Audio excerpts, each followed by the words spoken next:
शनिदेव से जुड़ी पौराणिक कथाएं। Shanidev stories in Hindi.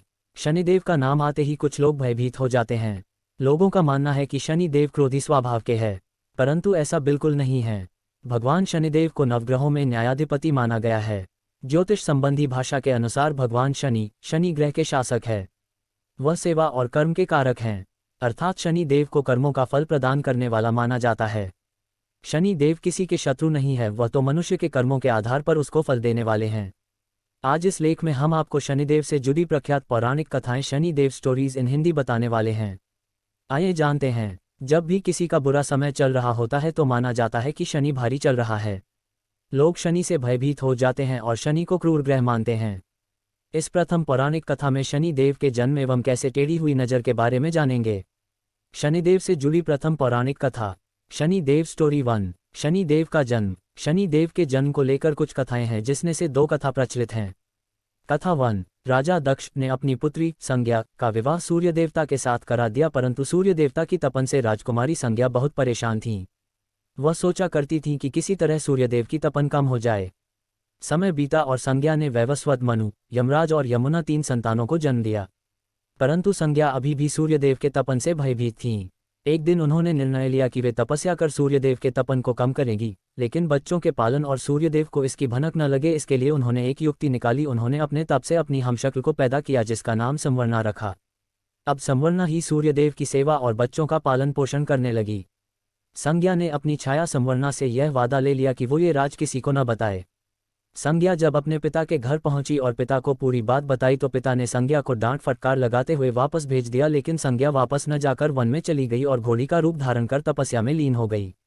उधर संवर्णा अपने धर्म का पालन करती रही। सूर्यदेव और संवर्णा के मिलन से भी मनु, शनिदेव और भद्रा तप्ती 3 संतानों ने जन्म लिया। इस प्रकार शनिदेव का जन्म हुआ। कथा 2। कुछ लोगों का मानना है कि शनिदेव का जन्म महर्षि कश्यप के अभिभावकत्व में कश्यप यज्ञ से हुआ। छाया शिव की भक्तिन थी। जब शनिदेव छाया के गर्भ में थे तो छाया ने भगवान शिव की कठोर तपस्या की। वे खाने पीने की सुध तक उन्हें न रही। भूख प्यास धूप गर्मी सहने के कारण उसका प्रभाव छाया के गर्भ में पल रही संतान यानी शनि पर भी पड़ा और उनका रंग काला हो गया। जब शनिदेव का जन्म हुआ। शनिदेव से जुड़ी द्वितीय पौराणिक कथा। शनिदेव स्टोरी 2। शनिदेव क्यों रहते हैं पिता सूर्यदेव से नाराज।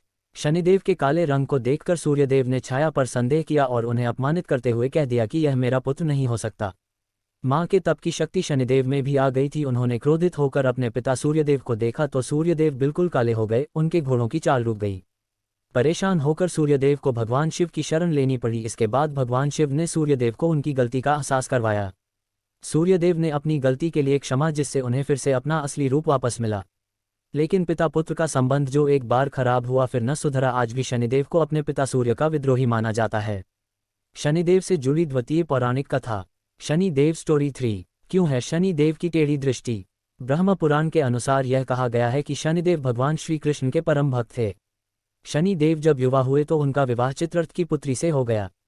शनिदेव भगवान श्री कृष्ण की भक्ति में इतने लीन रहते थे कि वो अपनी पत्नी पर ध्यान ही नहीं दे पाते थे।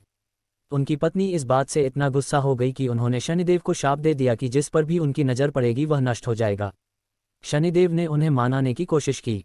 पत्नी को भी अपनी इस करनी पर अफसोस हुआ, लेकिन बहुत देर हो चुकी थी और वो अपनी श्राप वापस नहीं ले सकती थी। इस कारण माना जाता है कि शनि देव की टेढ़ी दृष्टि किसी का भी नाश कर सकती है।